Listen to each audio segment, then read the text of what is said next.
नमस्ते प्रणाम। ये आज हम माँ विंध्यवासिनी कोचिंग सेंटर से आपको सर्व समीकरण के बारे में बताएंगे। जैसा कि हम बताए थे कल, चलिए हम स्टार्ट करते हैं सर्व समीकरण को। अब इसके पहले हमको ये जानना है कि सर्व समीकरण क्या होती हैं, ठीक है, ये क्या है। चलिए हम अब देखते हैं। करें सर्व समीकरण ऐसे बीजीय समीकरण होते हैं। क्या सर्व समीकरण? ऐसे बीजीय समीकरण होते हैं जो चरों के किसी मान के लिए सदैव सत्य होते हैं। जो चरों के मान के लिए क्या होते हैं? सत्य होते हैं, ठीक है, ना कि केवल कुछ ही विशिष्ट हलों के लिए, ना कि कुछ विशिष्ट हलों के लिए। चलिए हम इसको लिखते हैं।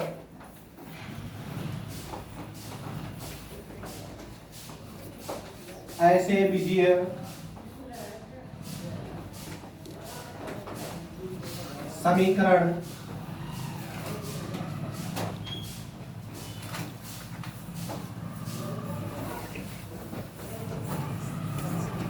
अब क्या सर्व समीकरण यहाँ लिखा गया, ठीक है। सर्व समीकरण ऐसे बीजीय समीकरण होते हैं। कौन? सर्व समीकरण। क्वेश्चन में लिखे सर्व समीकरण,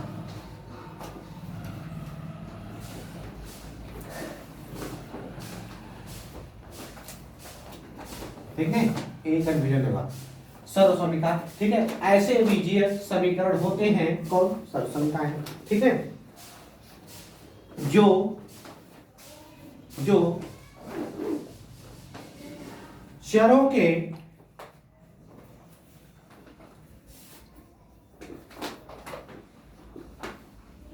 चरों के किसी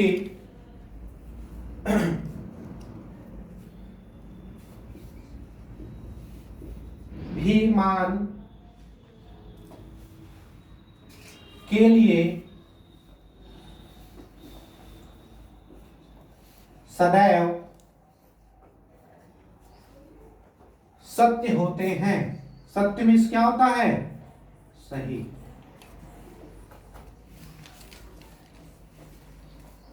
सत्य होते हैं, ना कि केवल कुछ ही, ना कि केवल कुछ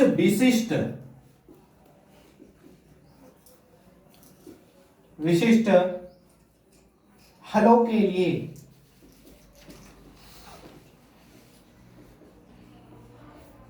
ठीक, चलिए कह रहे हैं कि सर्व समीकरण ऐसे बीजीय समीकरण होते हैं, ऐसे बीजीय समीकरण होते हैं जो चरों के किसी भी मान के लिए सदैव सत्य होते हैं, ना कि केवल कुछ विशिष्ट हलों के लिए। चलिए ठीक है ना। अब कह रहे हैं इसके कुछ सूत्र हैं, सर्व समीकरण के कुछ सूत्र हैं। तो कह रहे हैं कि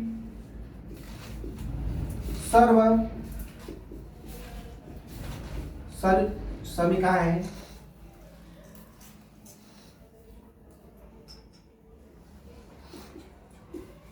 के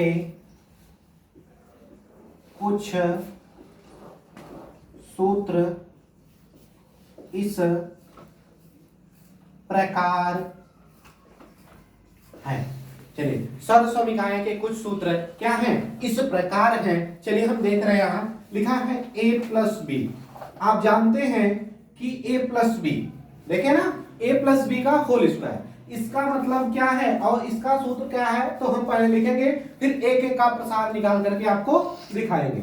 चलिए a प्लस बी को हम जान रहे हैं कि a square plus B square plus 2ab, ये हम पहले से जानते हैं। लेकिन अब हमको देखना है कि a प्लस बी का होल स्क्वायर बराबर a square plus B square plus 2ab कैसे होगा, ठीक है। तो इसके लिए हम इसका क्या करेंगे?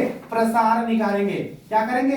प्रसार निकालेंगे। अब चलिए हम लिखेंगे a प्लस बी का होल स्क्वायर, ठीक है, का प्रसार मतलब विस्तृत रूप। चलिए अब यहां से हम इसको लिख सकते हैं, ठीक, इसको क्या लिख सकते हैं? a plus B. जैसे अब किसी संख्या की घात होती है, तो यहां मान लीजिए हमने लिखा 3 की घाते 2 लिखा, ठीक है। तो इस प्रकार हम लिखते हैं ना कि 3 गुणे 3 लिखते हैं ना। तो उसी प्रकार इसको हम लिख सकते हैं a प्लस बी और a प्लस बी लिख सकते हैं ना।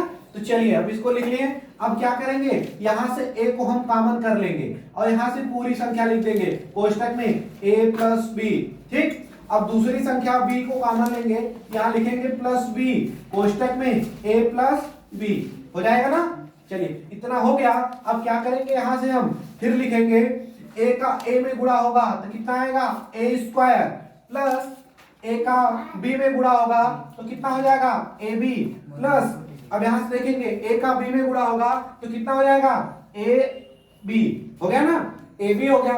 अब यहां से b और b का गुणा होगा, यहां प्लस क्या हो जाएगा, b स्क्वायर हो जाएगा। ठीक है, चलिए अब यहां से हो गया ना। अब फिर लिखेंगे जो पद आपको एक जैसे या एक जैसे बोले तो समान पद मिल रहे हैं उसको एक तरफ कर दीजिए या उसको फिर जोड़ दीजिए। चलिए नहीं अगर है तो यहां देखिए a स्क्वायर लिखा गया है। ठीक है, a स्क्वायर कहीं और है नहीं है तो हम क्या करेंगे, a स्क्वायर को यहां लिख देंगे, उसके बाद प्लस लिखेंगे। अब किसके पास दो घात है, तो b के पास क्या है, दो घात है ना, तो यहां क्या लिखेंगे, b स्क्वायर। हो गया ना। और उसके बाद क्या लिखेंगे, प्लस a और b, a b और a b दो मिल रहा है ना, तो एक ए बी के पहले एक है और उसके पहले एक एक मिलके कितना हो जाता है, दो हो जाता ना, यहाँ लिखे 2 और ए बी लिख देंगे। ये आपका देखिए हो गया। इसको हम बोले, इसको हम जो बोलते हैं क्या बोलते हैं, लेफ्ट हैंड साइड, इसको right hand, left hand side और राइट हैंड साइड को आपको वो करना था ना, प्रसार करके देखना था। तो चलिए हमने यहाँ देखा कि हम क्या किए, a प्लस बी का प्रसार किए हैं, a प्लस बी का क्या किए थे, प्रसार किए थे। तो जो प्रसार हमको करने के बाद रिजल्ट मिला है, क्या मिला है, a square plus B square plus 2ab, वो हमको यहाँ दिख रहा है, दिख रहा है ना। इसका मतलब क्या है, सत्य है ना। तो चलिए यहाँ से हम उसका वो कर दिए, कंप्लीट हो गया। चलिए ए हो गया आपका a प्लस बी का होल स्क्वायर, कंप्लीट है ना। तो चलिए हम इसके बाद कुछ सर्व समीका के बारे में हम बताए थे, तो चलिए हम और लिख रहे हैं, इसको लिखें। चलिए नेक्स्ट